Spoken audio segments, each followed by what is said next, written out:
Well, welcome parents and Santa Sophia community. Welcome to our Santa Sophia Connect.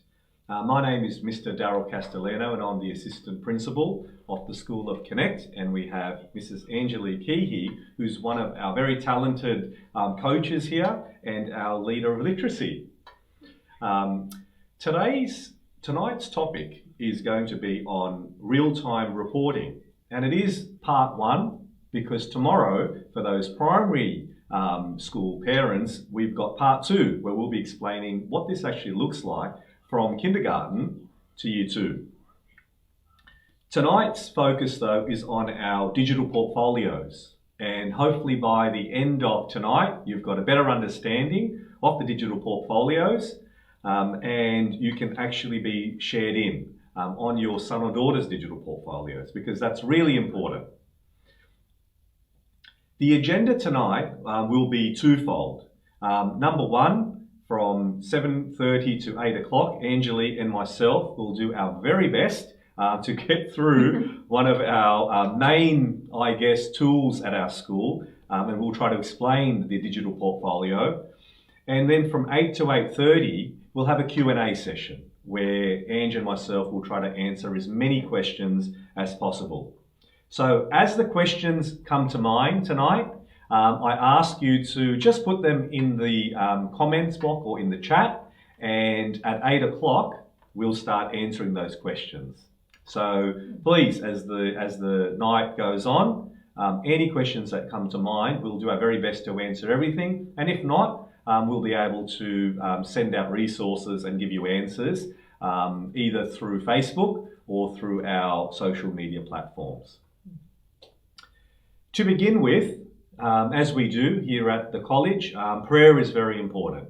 And I ask you right now, just to bring to mind any intentions that we do have. Being the month of May, we often ask Our Lady, Mary the Mother of God, to intercede for us. And we do have Mother's Day coming up. And Ange, hopefully you're spoiled, and I'll be spoiling my wife and my mum. So tonight, let us bring to mind any of those intentions, and we'll pray the college prayer together. In the name of the Father, and of the Son, and of the Holy Spirit. Amen. Almighty God, you have called each of us by name. Help us to do your holy will and never forsake us. Grant us thy holy aid, that our hearts are not frightened by any worldly struggles to do your will. May we be open to the good news of Jesus Christ, who is wisdom itself. We ask the intercession of Mary, the Queen of Heaven, and Saint Sophia to help us live out faith, hope, and love each day. We make this prayer through Jesus Christ our Lord. Amen. Saint Sophia, pray for us. In the name of the Father, and of the Son, and of the Holy Spirit. Amen. Okay, so let's see. We've got quite a good number of you already on the Facebook Connect, so that's fantastic to see. So please keep those questions in mind, and don't forget to add it into the chat. And let's get started. So Ange. Yeah. So as Daryl has mentioned, we are talking about the digital portfolio. So it's something that you probably are aware of.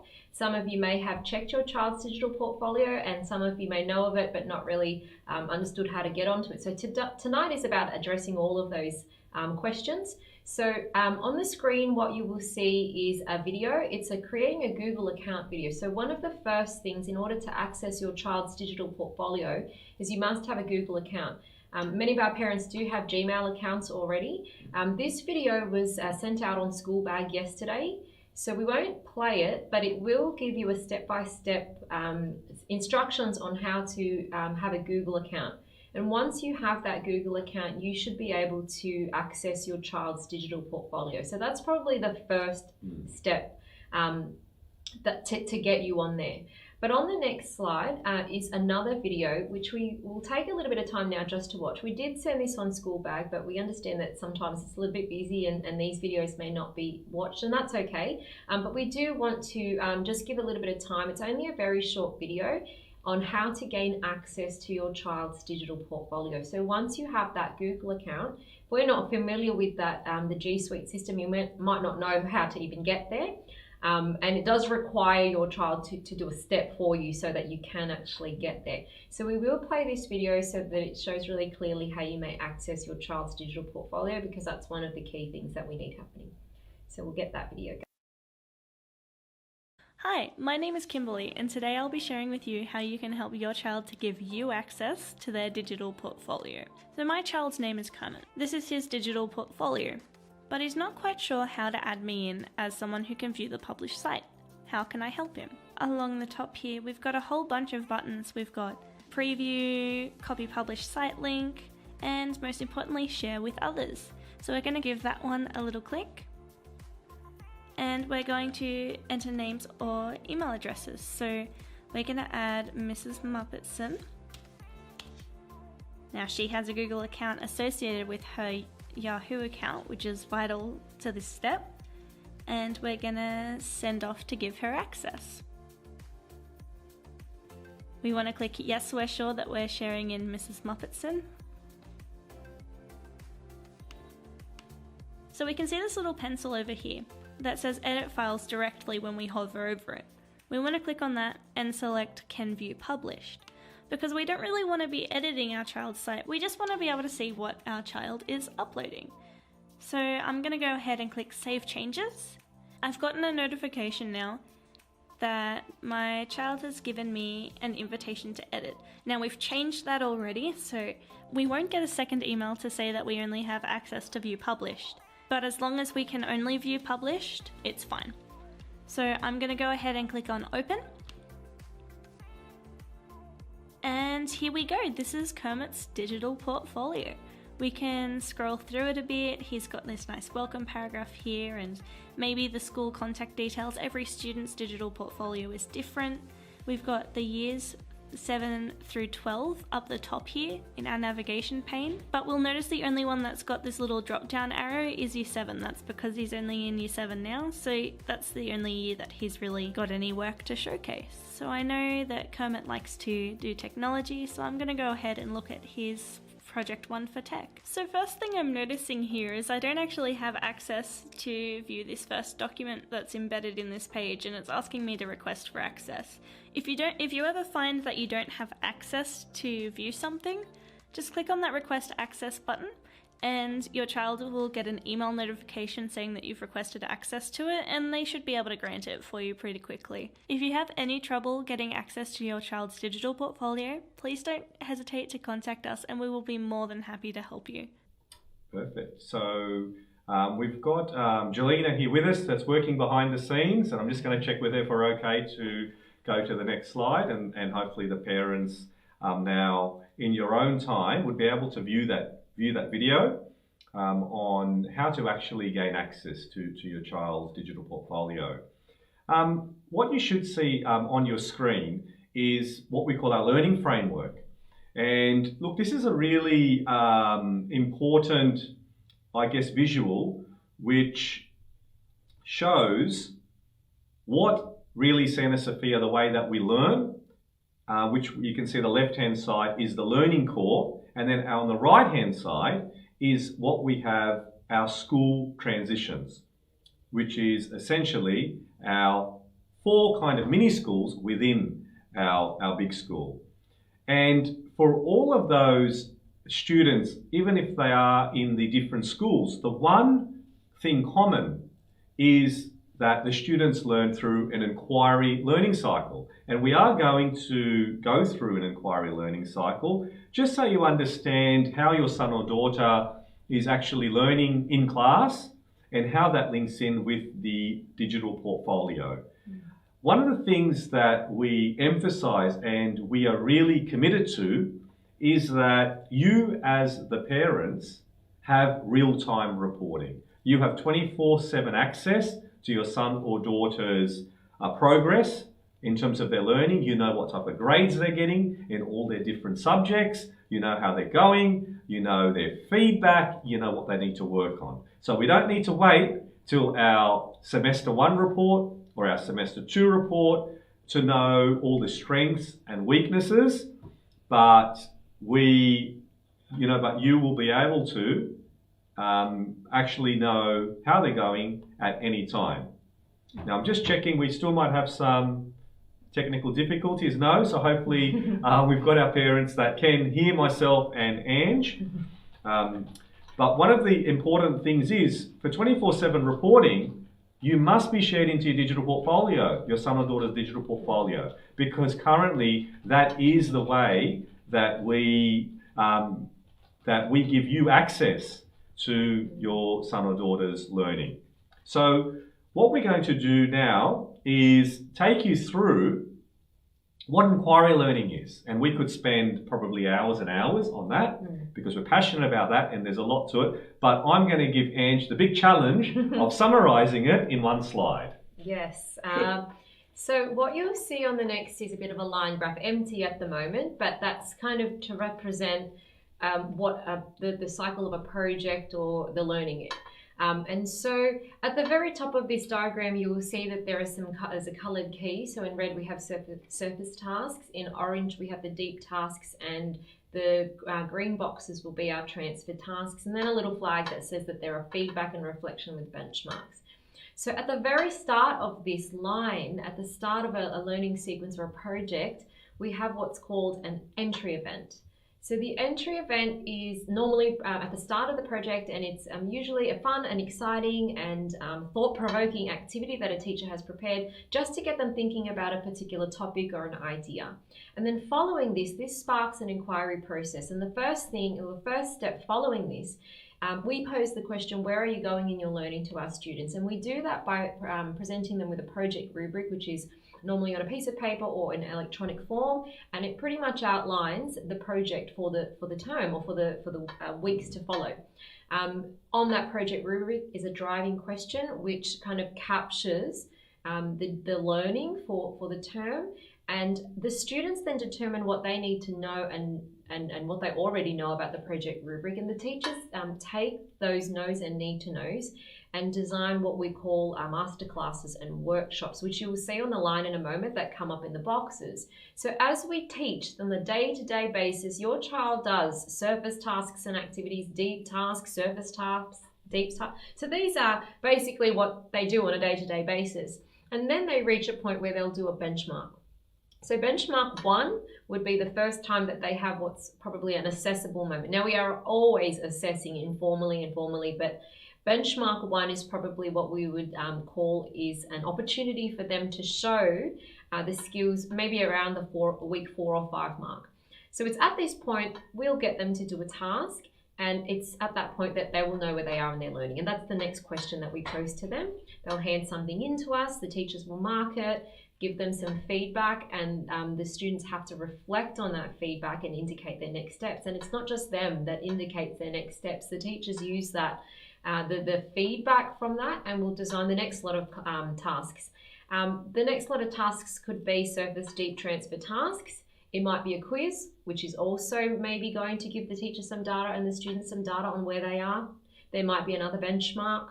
There might be a group presentation. But you can see this line as it represents the learning, that there are multiple opportunities for learning. And then the big benchmark, quiz, group presentation, those other things, they're like our milestones in our learning. So it all ends, it all culminates towards the end with an end product. And with that one, we also ask them, well, how did you go in your learning overall? So this is, I suppose, your typical project cycle. Some subjects might do it slightly differently, but we still have these milestones or benchmarks where your teacher will assess your child, and it's at this point that they will know if on an A to E scale where they are. And I think that's the most important thing, because in a moment I'll talk about how this cycle appears on your child's digital portfolio. And so while you may not see all those little boxes, you will see those milestones on your child's digital portfolio. So right from the very start, you should be able to see if your child got an A or a B or a C at that benchmark 1. You should be able to see what they then got for benchmark 2, their second go at doing the task. And ideally, they are improving as they go along. And that's what makes it real-time reporting, is that you can see this at every step of the way.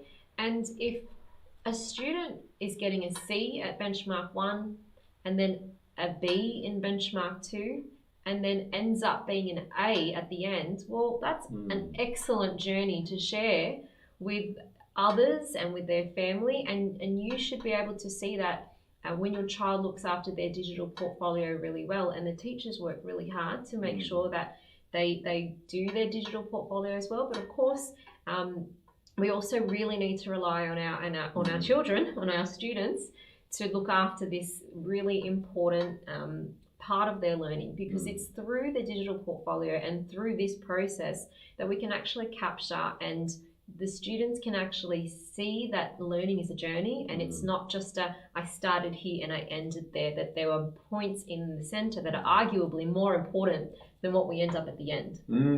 And one of the things is you can see that there's it's quite a lot happening in this is just one example of a project, and your son or daughter would be going through this process in many subjects. So, but they do have time, don't they, Ange, in class to work on their digital portfolio? Absolutely. So normally the cycle is you do a task in class, and the teachers will go off and mark it, and then they'll hand it back in a particular lesson. And so what that lesson might look like is they get their feedback, then they will reflect on it using maybe a worksheet, and they then articulate in that worksheet what they need to do. So I think that's the most important thing. A lot of the times students will get their feedback and then just kind of sit on it and dwell with it. But it's the reflection sheets that we often give our students will say, well, this is what your teacher said. What do you still need to work, or what do you need them to help you with? So we try to be really we try to encourage that critical reflection, and our students have to practice and learn that skill as well. So that's why we try to do that at each point of the assessing, for them to reflect on that. And that happens in a lesson. And during that lesson is when they would update their digital portfolio as well. So they do have lesson time to build that portfolio. Yeah, because it is so crucial. Now, look, there's some really, I can see there's some really good questions coming, parents. So I'm just going to ask you to hang tight. We will get to those questions very soon, but maybe some of those questions might be answered as we continue on with our presentation and explanation of the digital portfolios.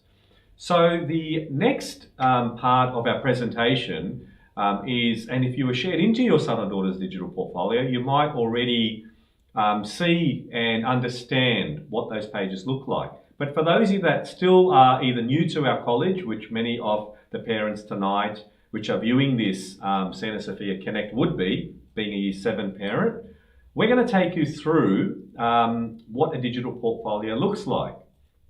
Now, we're going to do this being put on the spot with no sound. So, Ange, we're going to attempt to, if we can play this video. We'll try and talk through it. And we're going to try to talk through it. I have no idea how this is going to go, parents, but we're going to do our very best. So hopefully we see a lot of thumbs up in the comments. All right. To discuss with a Year 8 student, Jelena, do you think you'll be able to about the digital play portfolios and the benefits the video of the digital portfolio and to students at Santa myself. Sophia Catholic College? Okay.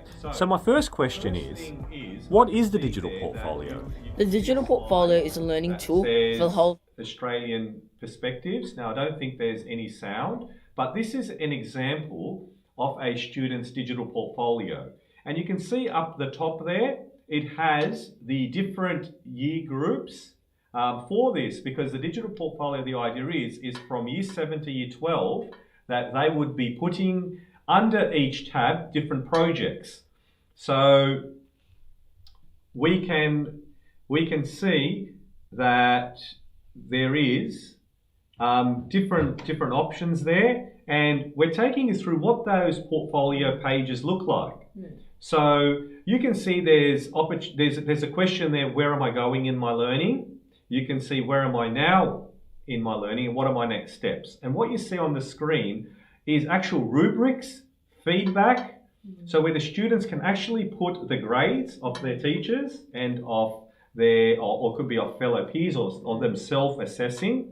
But I guess to summarize it, you can see what we call the rubrics, which is the expectations, the standards for that particular project or unit.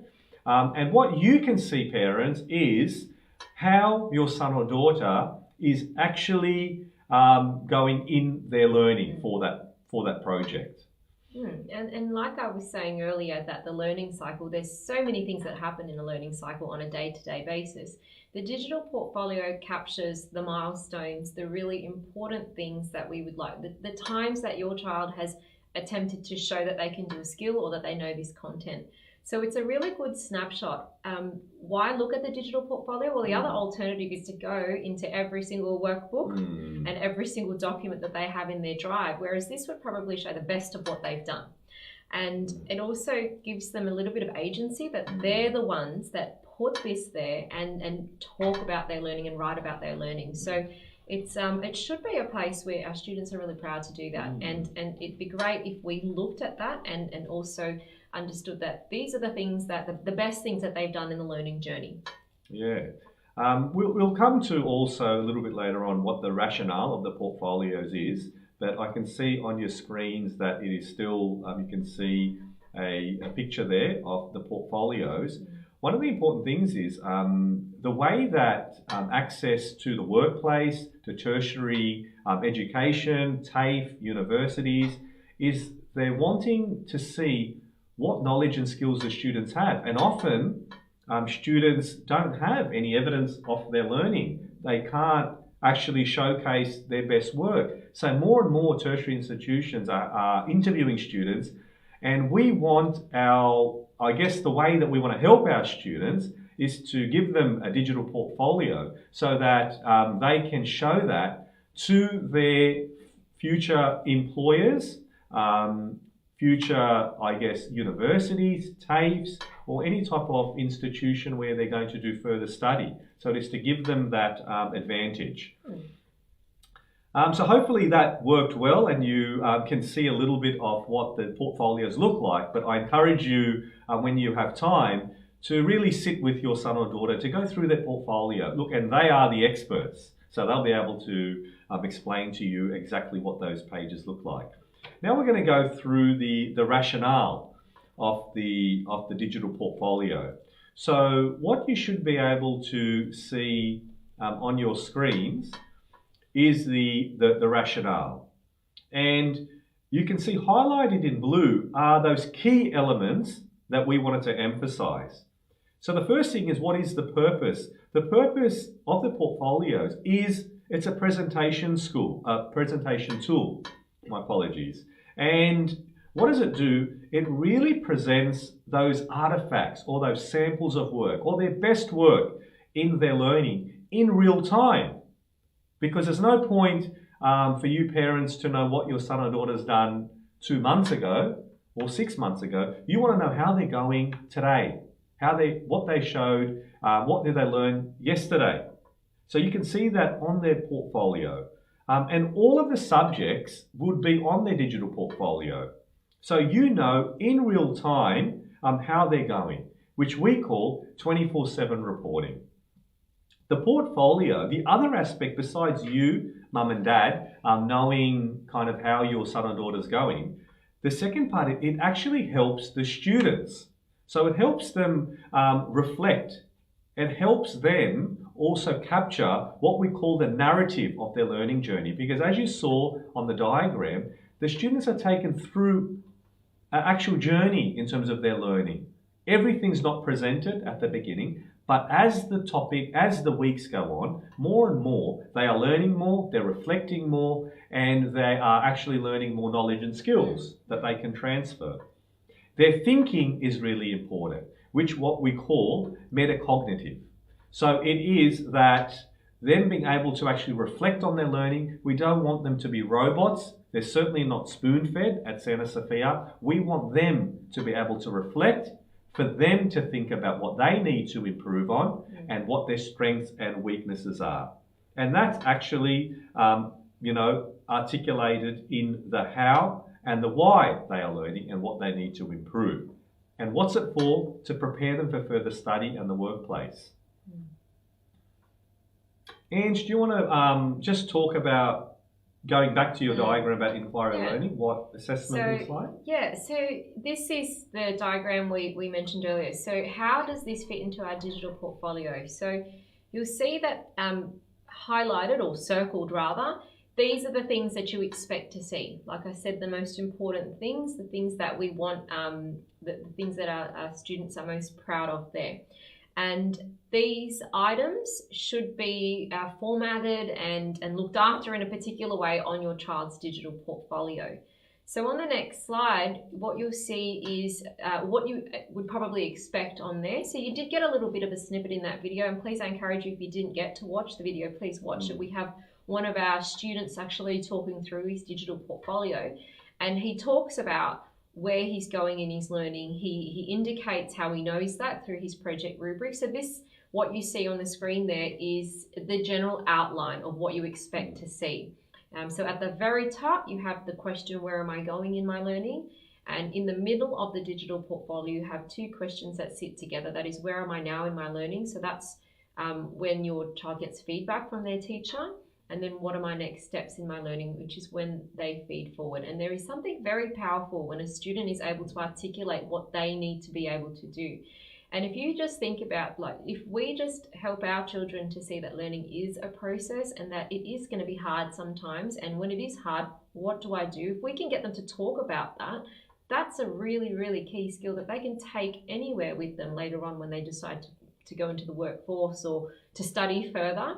To be able to articulate what they can do to improve, to self-reflect, to self-regulate. Those are the kinds of things we want them to be able to talk about. And it's very hard for students to do that. And that's why we try to give them as many opportunities to practice that skill. And this is one of those avenues there. So with those two questions in the center, where am I now and what are my next steps? That's where you'll see those artifacts, those work samples. You might see in that section a Google Doc, you might see a video, you might see photographs or screenshots of some of their work, you might see photographs of book work. That's the kind of thing that you should expect to see. So it's really actually a nice snapshot of the work that they do. The only thing I'd probably add in this section is if you look and you can see it says that you need access to a document, because sometimes that's what's happened. Parents say to us, oh, I can see that there's things there, but it says I can't access them, and it just, they have to request. Please, at that point, ask your child to change the share settings. So all they need to do is change the sharing settings to allow either you or anyone with the link can view. It's a really easy process. Most of our students know how to do it, and it's really quick. That will change it. You should be able to see it at that point. But if you do come across that, it is an easy fix. Just ask your child to change the share settings. And then at the very bottom of the project, the digital portfolio is the end of project reflection on learning. It's at this point that they might put their final product. What in that section you might see an essay, maybe a final video presentation. It might be an artwork. It could be whatever it is that they have worked towards in the end. And depending on what the teacher would like to do, they might do some kind of end of project reflection or evaluation. And that goes at the very end. But actually the biggest part of it is the steps in between, which is interesting. Yeah. Thank you, parents, for watching and adding some of your questions that you've got. So we'll attempt to answer these questions. And I just encourage you to please think about this and to put any of the questions in the comments box. So there was a question there about accessing some of the docs. So Ange, I think, has answered that one about the students have to go actually into their Google Drive, and they can then change those document settings to sharing with anyone with a link. Or they could put, your name, your email in there, and then you would have access to everything. Now, the other common mistake, I guess, that students make is they don't press publish. So what you might be thinking is, how come my son or daughter's digital portfolio page is half empty or blank? And sometimes we think the same, don't we, Ange? And we start tearing our hair out until we sit with with the students and we notice that what they need to do from their end is they are editing their digital portfolio and the pages, but if they don't hit publish, then anyone else besides themselves won't be able to see anything. So it is very likely that they have actually updated their portfolio. All the pages are up, detailed with work samples and grades, but they haven't hit publish. So don't forget to remind them that they should be hitting publish on their digital and portfolio. we definitely remind them too. It's just sometimes they might not do that step. They don't lose any of the work. No. It's just it doesn't become accessible to others. Yeah. So I can see that there are some questions here. So Ange, why don't we go through some of these questions? So first of all, there is a question: is this being recorded? This this Facebook Live, and yes, it is. Yep. So it is being recorded. So I encourage you to, you know, even if you've missed parts of it, to go back and watch all of it. And yes, any resources we will share on this Facebook Live as well as our Facebook page in terms of videos. This slideshow presentation also will be put on there, so you'll have access to that. We've got a question here, Ange, about what is the duration of each project? I guess it depends on the subject and what the teachers have decided through their ideation of the project, what their key learning intentions are. So some projects will have a few really quite deep learning intentions, and they might need a bit of time. So a lot of the times that might be a whole term. In some instances, it might be a sort of shorter project, and it might be 6 weeks. So it is dependent on the subject. The length of the project doesn't mean that we change, I guess, the cycle. So just whatever the length of the project is, there should still be a benchmark. There should still be a rubric. Those are the kind of non-negotiables, I suppose we call them, that still happen for each project. But it does vary based on the subject and what the key learning intentions are. Fantastic. We have quite a few questions. So I'm glad, Mum and Dads, that you are paying attention and that you're thinking about this. So you're really challenging us right now, which is good, and to get through all of these questions. Okay, is the digital portfolio updated every day? Yeah, that's a really good question because if you now think about our learning cycle, it's impossible to do that every day because we'd be logging everything every day, and admin-wise, that would just be a nightmare for us and for your children. So we do only do it during the benchmarks. So when our students get the rubric. So when they get the rubric, one of the first things they do is put it on their digital portfolio. That's one step. They publish it. So you'll see one thing on there. And it will probably be a couple of weeks before they do a benchmark. And so you may not expect to see an update until that time. So it could be about week 4 or 5 mark. So don't check it daily because that's not the purpose of it. The purpose of it is to show the narrative of the learning. So we do need to let that learning occur first. So ask your child if they have a benchmark due, and normally you kind of know because they probably are talking about it. They might be a little bit more stressed and agitated and moody because they're a bit more, they've got lots of things to think about. But ask your child when their benchmarks are, and then maybe wait a week or so, and that's probably when they'd start to pop up. But certainly by the end of the term, there should be a few things there, definitely. Yeah, definitely. So it is quite regular, as Anjali said, because in the different subjects, you know, benchmarks are occurring at different times. So there's a good chance that, you know, each week, if you're looking at the portfolio, that you should be seeing some type of update there. Okay, so we've got a question here around a pre-test. So just to explain what a pre-test is, because you'll often see that that as a work sample or as a grade on your son or daughter's digital portfolio. So what we do at Santa Sophia is often, before the topic starts, is we will give the students a pre-test just to see where they're at. So essentially, we're finding out their starting level, I guess, in the different subjects.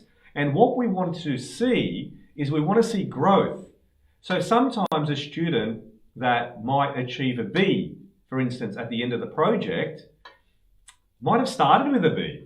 So it's really they haven't grown at all. So hence why when you see pre-test, what you want to do is have a look at their that's their starting level. And we purposefully do that so we as the teachers know then where the different students are at, and we want to then work with the students in order for them to grow at every level. So that's what a pre-test is. It can be done either sometimes through online quizzes, through tests, through just some verbal questions, but that's what the pre-test is.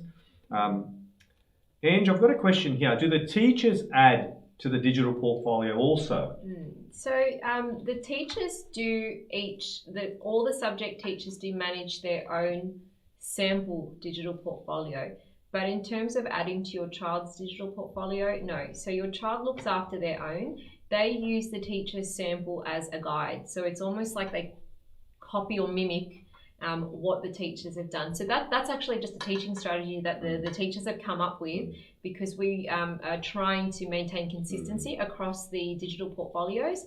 So one way, and this actually came from the students, was they told us that they would like us to manage a sample so that they could log on to our sample and see what it should look like. So we add to our sample, and then your child uses our sample plus the lesson time plus the activities that are done in the class to add, but they do look after it. And then I think that gives it greater power when you go to look at it, that they are actually looking after and managing something, so they're using those skills as well.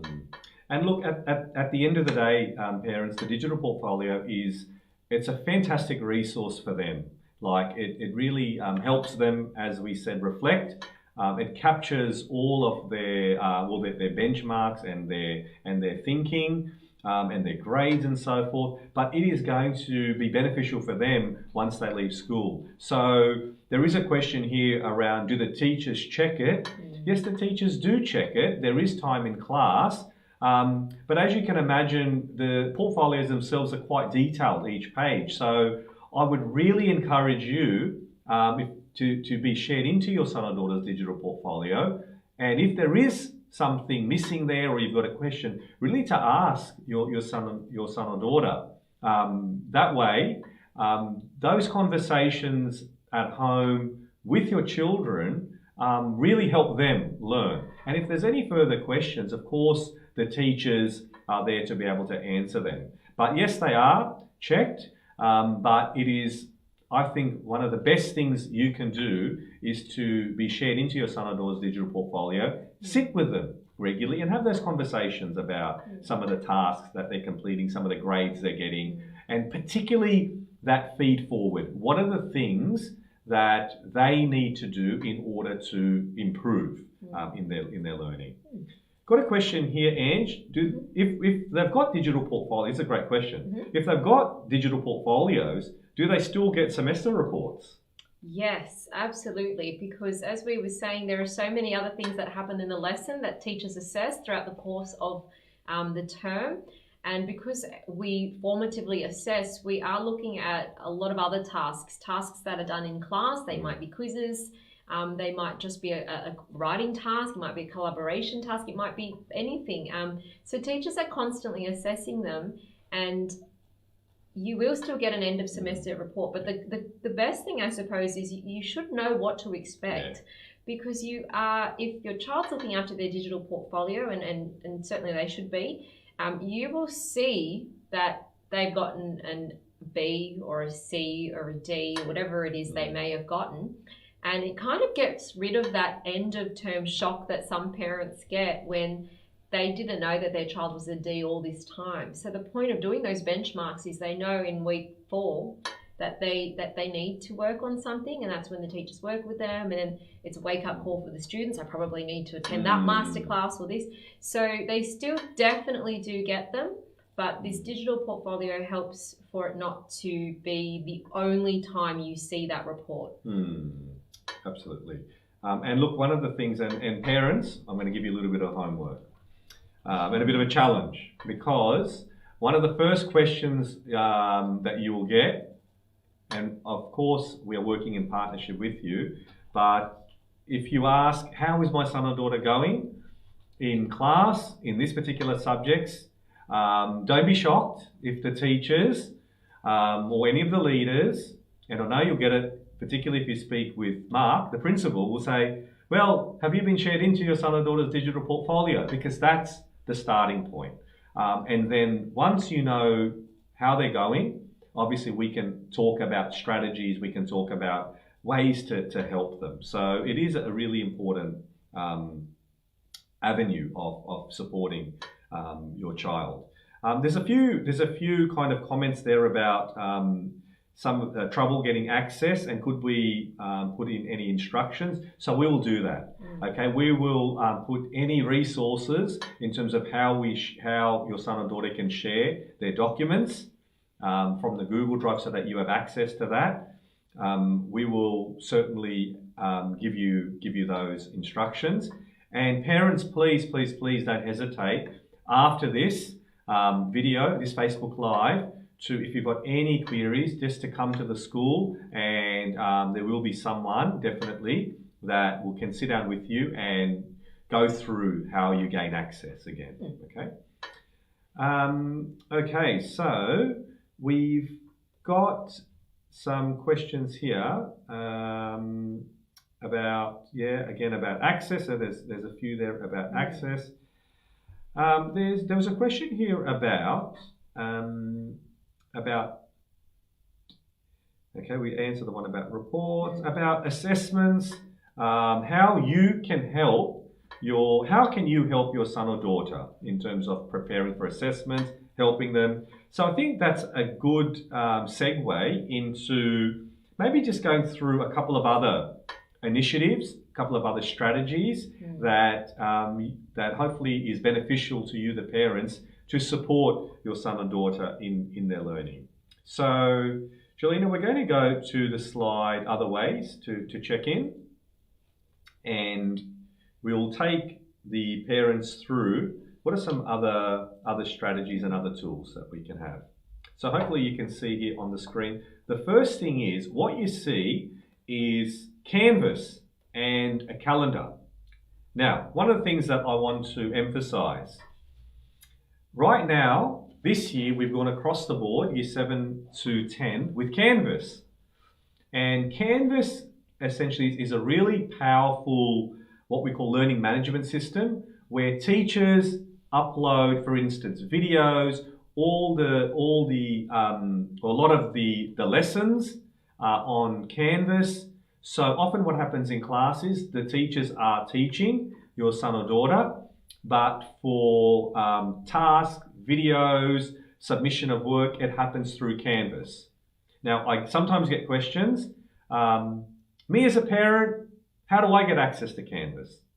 And I'm going to tell you just to hold on, be patient, because as you can imagine, Canvas has just been implemented. We're only, the beginning of term 2, and we want to ensure that we've got Canvas working 100% correctly before we give parents access. So the plan is, yes, you will be getting access to Canvas, and once you have access, you will be able to see all the tasks day to day, all the resources, all the submissions. So currently, to summarize, your son or daughter is using Canvas in class, and the teachers are uploading resources. It has their lesson by lesson plan, it has the instructions, it also has their submissions. And then they're taking the most important tasks, which we call the benchmarks, and uploading it onto the digital portfolio. So currently, the best place for you, mum and dad, is to access the digital portfolio. But if you were to sit with your son or daughter, you would be able to see their Canvas pages.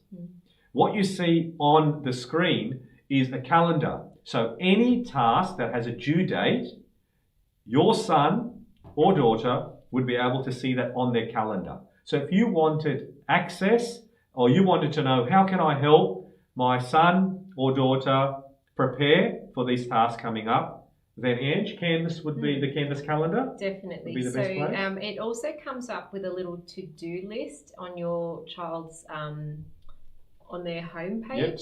And while you don't have access to it as a parent on your account, I highly encourage you to just ask them to open their laptop and just ask them to show you their Canvas page, because you'll see it's clear as day there what is due and what needs to be attended to. And I often tell my students, this is due on that day, and that's going to pop up on your to-do list, and you need to attend to that. They may wish to write that also in their diary, and in fact, we do encourage them to write it in their diaries.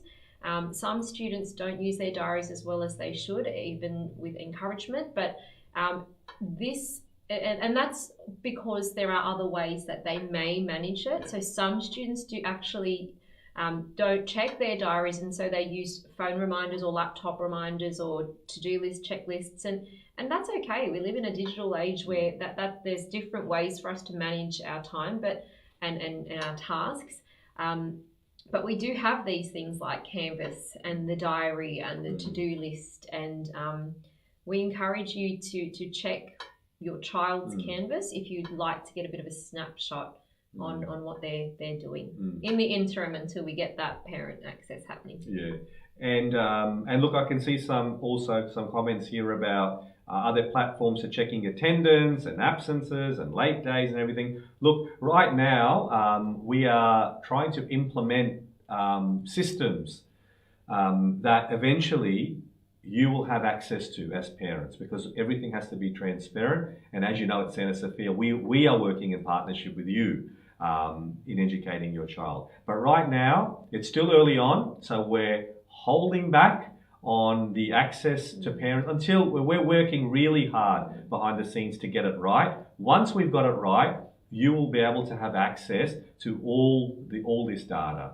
Okay, but right now we're working really hard to get it right, because the worst thing we can do is share you in on this and then it's incorrect, and then you're going to be asking us a lot of questions. So we've got a question here about the diaries and other things. So that's, I think, a good segue into a couple of other things that might be able to help you, and questions we often get. So currently, the diaries are our official communication forum, I guess, between teachers and parents. So yes, the diaries are still mandated. The diary, we expect that parents in homeroom, Ange, they check the diaries. Yes, so every Monday, homeroom teachers check students' diaries that they are signed. So I'm a homeroom teacher for Year 9, and along with the other Year 9 homeroom teachers, we check their diaries, and then our Year 9 students are really good with getting their diaries signed. I do sometimes get questions from parents saying, do I still have to sign it when there's nothing written in there? And my answer to that is yes, because I could write a note in a student's diary, and often I do see teachers' notes in students' diaries, and their diaries aren't signed, and I'll say to them, you need to have this signed because there's a note in here for your parent to read. So if there's nothing written in their diary in terms of parent or teacher notes, I suppose that might be a good thing. But it is there because we want to give our students an opportunity to plan, and so the diary allows that. But it's not just for planning. So our expectations and the school, the reminders, things like uniform, they're at the front of the diary as well. And at the very back of the diary is where we reward our students. So it would be lovely if, they could show you how many times they've received one of our free and frequent stamps as well. So it's not just a place to write homework, although that's what it should be used for as well. But yes, I think you can't really quite replace that quite yet, because it's not just a homework tool. No. There's other things in the diary. Yeah. But that's a great question. Also on the Canvas pages, sometimes they're not necessarily like these formal tasks or assignments. Sometimes a teacher just wants the students just to do, a little bit of homework that's not necessarily on Canvas, and hence we'll ask, the student to write that actually in their diary. So just to ensure that everything is captured in a way that students don't forget, the diary is our official communication platform. Now, in terms of homework, look, at Santa Sophia, in stages 4 and 5, so that's years 7 to 10, for stage in those years, we give sufficient amount of time for work to be complete in class. Anything that is outstanding is what your son or daughter would be completing at home. So if they are spending hours and hours doing homework, the first thing is question them and check that they're actually doing their homework. And if they are, then I think that you need to be asking them the question, what's happening in class? Are you working to the best of your potential, or are you getting distracted? Because on average for stage 4, year 7 and 8, they should be spending roughly about an hour a night on homework. And essentially that is just any work that's not complete, or sometimes some revision tasks just to ensure that it's fresh in their mind, and that they're revising. And what about for stage 5, Ange? Stage 5 might be slightly different. Their homework is generally what we call pre-work. So the way that stage 5 works is that we are preparing them for blended mastery. So we have a flipped learning approach. And what that means is you might see your child doing some pre-work at home, which is the surface level work. So it's work that they don't really necessarily need a teacher to walk them through. We try to do that at home to save the time in the classroom for more deep and transfer style learning, which is really where instruction is needed. And that is really building that stage 6 work ethic, that they can do this at home and then come ready to a class to discuss the concepts, themes and ideas that they have explored on their own. So it's getting them ready for that style of learning. So as a guide, as you can see on the screen, our students should be getting about 15 minutes worth of pre-work per subject. And it is only at a surface level, so we're not asking them to do anything collaboratively. They shouldn't need to work with a partner or a group or anything like that, and be doing anything at a deep level or transfer level. They should be able to do it on their own, and the teachers have designed the pre-work in that way. And the nature of pre-work, as well as stage 4 homework, is generally we won't set them pre-work if we have them the next day as well. We want to give them a little bit of time to do so. So if the natural timetable sequence is I've got English Monday, Tuesday, Wednesday, and then I have them again the following week on Monday, well, it's on that Wednesday that they'll get the pre-work. So a lot of the times our students get a lot of days before pre-work is due, which is why we are a little bit strict when it comes to when pre-work is not completed. Or homework, you may get an email home just to indicate that. But that is because we're not setting things last minute. They are set with a few days to go. Unless, of course, the teacher set something that they really, in their professional judgment, believe can be done. It might be like a 2-minute thing, like finish this off for 2 minutes. Yeah. But a proper pre-work task would not be set the day before. Yeah. So, in summary, a great way to know how your son or daughter is tracking and how they're going in their subjects is the digital portfolio, for you to have a look at those tasks.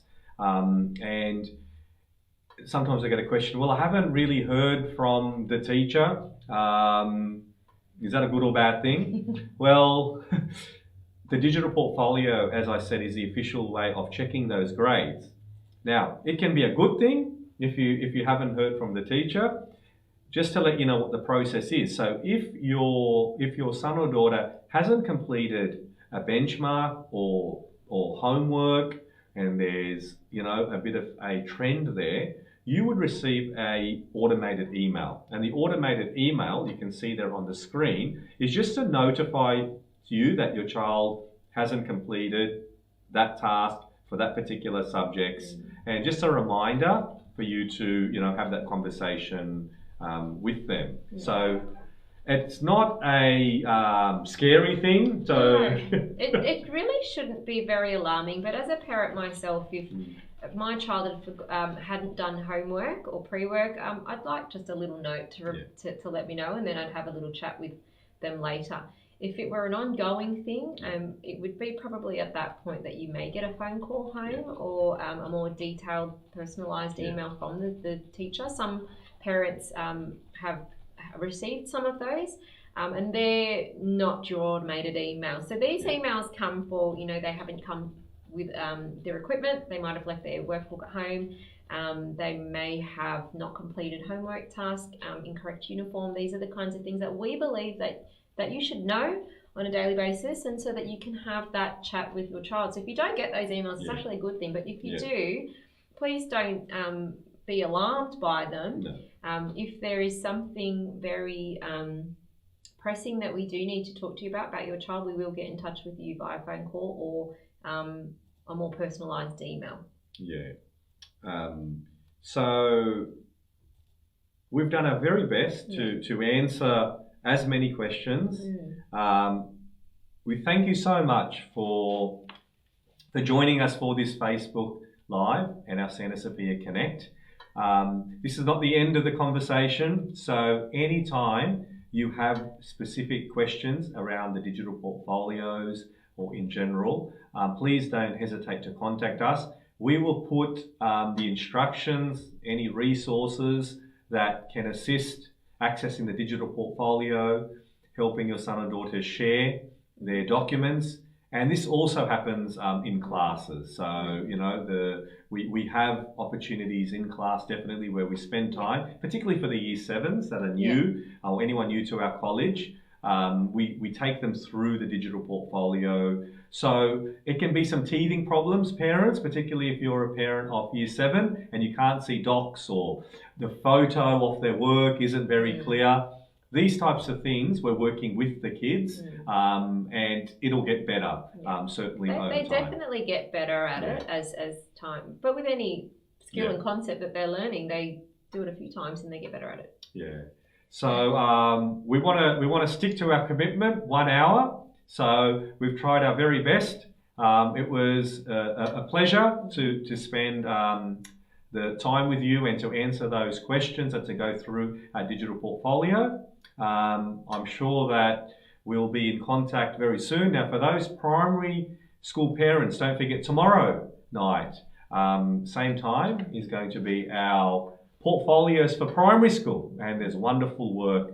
And even if you're not a primary school parent, you're more than welcome to join and see what portfolios look like from kindergarten, and it's just fascinating. So a good evening to you all, and thank you once again for joining in. We'll be in contact soon. Good night. Good night.